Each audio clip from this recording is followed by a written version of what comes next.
Aries, hi! Welcome to Mr. Queen PH at itinan natin kung ano yung mga exciting things na parating sa inyo in the next 2 weeks from the time na mapanood nyo ang reading na to dahil ito ay isang timeless reading. So anytime na mapanood nyo to, as long as makaka-resonate kayo, this reading is for you. Ayan. And also, if you are interested in private readings, meron tayong link sa description at sa pinned comment. Baka-check nyo na lang information kung paano mag-book for a private reading. And also, please subscribe to our channel to show your support. Like, share this video, at comment na rin kayo kung kayo ay naka-resonate. Okay, let's see. Any exciting things happening for Aries in the next 2 weeks? Okay. Oh, you have the first house. Also, North Node in Cancer. Wow. Okay, North Node is about your future. This is your destiny. Yung purpose mo sa buhay. So, I think, meron kang mga madidiscover about yourself na marirealize mo, ito pala yung purpose ko, or ito pala yung nakatadhana para sa'yo. Because first house is about yourself. So, I see you transforming to a new version of yourself. Cancer energy is someone is very protective and nurturing sa iyong mga goals sa buhay. So, very exciting to kasi nakikita mo na kung ano yung landas na dapat mong tahakin. Kung saan ka mas nagiging successful, kung saan ka mas nag-e-enjoy, kung saan mo mas nakikita yung better version of yourself. 'Di ba? Napapansin natin yan or nararamdaman natin yan na if we're doing something na parang mas na-fulfill tayo, mas nagiging masaya tayo, mas nagiging makabuluhan yung buhay natin, doon natin na-realize na, teka, baka ito yung calling ko or baka ito yung purpose ko sa buhay. So, in the next 2 weeks, that's going to be exciting for you kasi marirealize mo na whatever that is. Ia-align mo na yung sarili mo sa purpose mo, sa destiny mo. At ito ay pag-aaralan mo talaga, mamahalin mo, aalagaan mo. 'Di ba? Hindi kasi lahat na lalaman agad yung kanilang purpose, yung kanilang destiny. And sometimes, itong life's purpose natin, nagbabago. May mga season yan. Like, for example, itong 3 years na to, ito yung purpose mo, dito ka nag-enjoy, dito mo nabubuhos yung energy mo. And then, after some time, nagkakaroon ng transformation, nag-iiba yung path na tinitake mo. So, it's like, it's a journey. Okay? Life is a journey. So, I'm seeing you na meron kang bagong destination, meron kang bagong direction na tatahakin in the next 2 weeks. Oh, you have the star. The star is about your hopes, your dreams. The star is also about divine guidance, divine direction. Nililid ka talaga, Aries, sa yung destiny. Okay? This is a new purpose for you. Ikaw ang makakaalam niyan, ikaw makakaramdam niyan na ito na yung purpose na to. Whatever this is. Example, kailangan mong mag-abroad.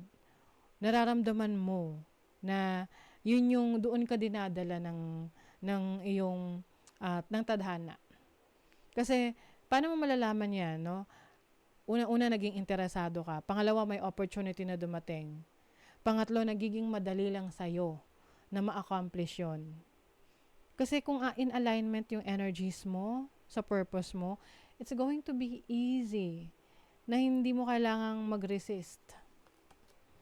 You have the cloud. May mga times na medyo naguguluhan ka, may mga times na pwedeng madidistract ka sa mga nangyayari sa paligid mo na pwedeng maging balakid yan sa yung mga gustong gawin.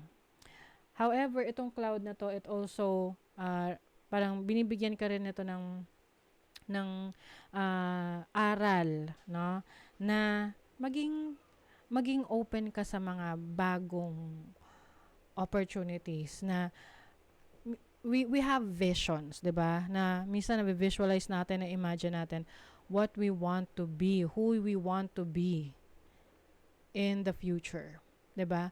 Na halimbawa na-visualize mo yung sarili mo na magiging ako successful na business owner, meron akong restaurant, or na-visualize mo yung sarili mo na ikaw ay merong sariling farm, may bahay ka na malaki, na meron kang farm, ganon. So anything na you can imagine na gusto mo for yourself.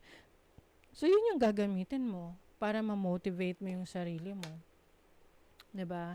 To work through your creativity. You also have storm. Ang storm, this is about transition, pagbabago, strength, confidence, and being resilient. Hindi magiging madali na ma-achieve yung mga goals mo. Kasi kung madali lang yan, edi lahat magiging successful na all at the same time. 'Di ba? Kaya nga may kanya-kanya tayong oras, panahon, seasons, no, na tayo ay nagiging successful. Kaya minsan you cannot really, hindi mo rin talaga pwedeng ma-compare yung sarili mo sa success ng iba kasi maaring panahon nila yan eh. It's their time to be successful. Now, kung ikaw ay gagamitin mo yon as inspiration, then magagamit mo yung nangyayari na yun sa kanila sa positibong paraan para sa sarili mo. Okay? The storm is you overcoming obstacles, overcoming hardships, mapagtatagumpayan yung mga pagsubok sa buhay. Wow. You have the chariot. The chariot is about triumph, success, moving on, moving forward, moving to a new direction. Magsisimula yan sa desisyon na gagawin mo. Kasi kung na-stuck ka lang, na-stuck ka sa isang crossroad, hindi mo alam kung ikaw ba ay liliko, kaliwa, kanan, diretso o babalik. 'Di ba? Masa-stuck ka. But if you know yourself, you have confidence sa sarili mo, alam mo kung ano yung gusto mo, magtutuloy-tuloy ka sa direksyon na gusto mong tahakin. Okay? Wow, you have the 10 of Cups. This is fulfillment in your family, in your love life, no?